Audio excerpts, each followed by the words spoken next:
Iya, baik. Ini bagus pertanyaannya nih. Assalamualaikum Ustaz. Waalaikumsalam warahmatullahi wabarakatuh. Mohon pendapat Ustaz tentang akhlak yang baik. Kenapa orang yang baik itu selalu dimanfaatkan oleh orang lain? Sehingga ada yang beranggapan, jadi orang tuh jangan terlalu baik. Nanti dimanfaatin sama orang, tahu? Bagaimana menyikapinya? Jazakallah khair Ustaz atas penjelasannya. Baik. Jadi bicara jangan jadi orang jangan terlalu baik nanti dimanfaatkan oleh orang. Ini kan kita hanya melihat dari satu sisi ya, bahwa seakan-akan orang yang berbuat baik itu akhirnya dimanfaatkan orang, ditindas orang gitu ya, dan seterusnya. Tapi hakikatnya dia dapat pertolongan dari Allah, dia akan dapat pertolongan dari Allah Subhanahu Wa Taala. Tidak ada kebaikan yang disia-siakan oleh Allah Rabbul Alamin. Tidak ada orang baik yang tidak ditolong oleh Allah Rabbul Alamin. Tidak ada. Gitu ya.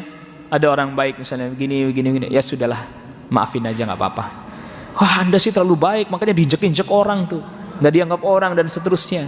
Padahal dia sedang diberi pertolongan oleh Allah Rabbul Alamin.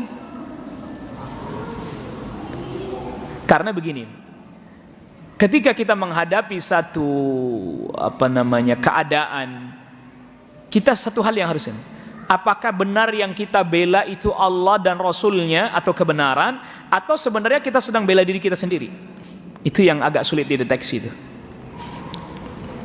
Kita sedang mempertahankan dan memperjuangkan kebenaran, atau kita sedang membela diri kita sendiri? Di situ.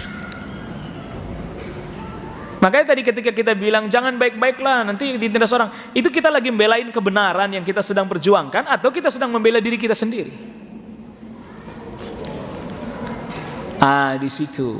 Kayaknya samarnya di situ.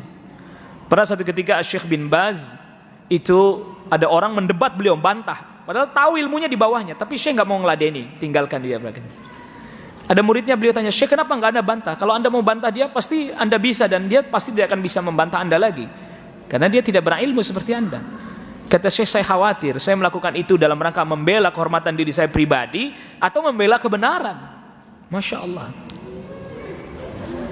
Masya Allah. Begitu. Makanya kadang nanti di dalam, bahkan sampai dalam berdiskusi saja antara sesama penuntut ilmu, ahlul ilmi, harus betul-betul berpegang pada niat yang benar, yang lurus. Bukan untuk membela pendapat pribadinya, kepentingan pribadinya, tapi tujuan utama yang dikedepankan adalah mencari mana yang hak, yang sebenarnya, yang datang dari Allah dan Rasulnya. Bukan membela pendapatnya sendiri sehingga menang-menangan dalam debat, bukan. Tapi mana ya yang benar sebenarnya ini, yang kemudian ayo kita ikuti bersama. Nah itu. Tapi jangan pakai kaidah ini, jangan. Orang baik ditolong oleh Allah, ditolong, nggak usah khawatir. Ya, memang kelihatannya sekilas kayaknya tertindas, tapi dia ditolong oleh Allah Rabbul Alamin.